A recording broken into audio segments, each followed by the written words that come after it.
A day in my life as factory worker here in Taiwan. Hi everyone, happy day.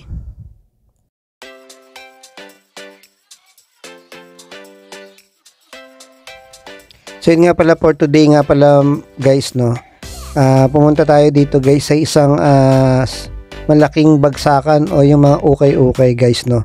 So ito ay isa sa sikat na pupuntahan guys ng mga Pilipino or yung iba ding mga lahi guys, no, pati mga Taiwanese, kasi ito ay mga second hand guys na mga gamit na pwede mo mabili sa murang halaga.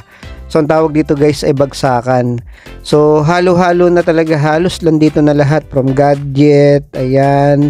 So sa mga iba't ibang gusto mong mga items na pwede mo mabili na mga mura lang guys, no. Sa mga ayan, katulad yan, collection guys, sa mga anime, no, pwede ka dyan bumili, sobrang mura guys yan. Talagang sa pagka binili mo yan sa iba, sobrang mahal. Pero dito, ayan, yung mga katulad nyan, sobrang mumura guys yan, no. Talagang mapapabili ka talaga dito. Actually, itong mga ganitong lugar ay isa sa mga pinupuntahan ng mga Pinoy dito sa Taiwan. Kasi syempre, namimili sila ng mga mura, tapos ipapamigay nila o ipapabagahin nila. Pasalubong ba kung gano'n, mga nagbabak sila guys.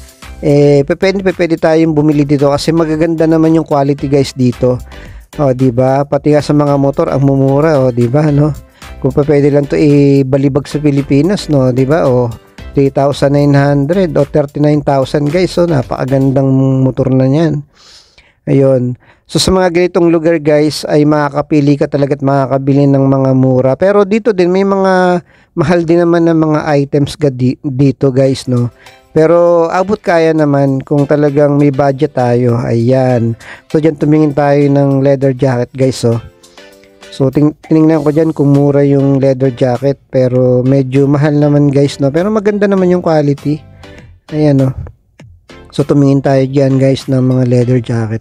So mga ganito kasi guys, no, pagka may mga ganitong free time ang mga Pilipino, pag mga day off, yan napupunta talaga sa mga ganito.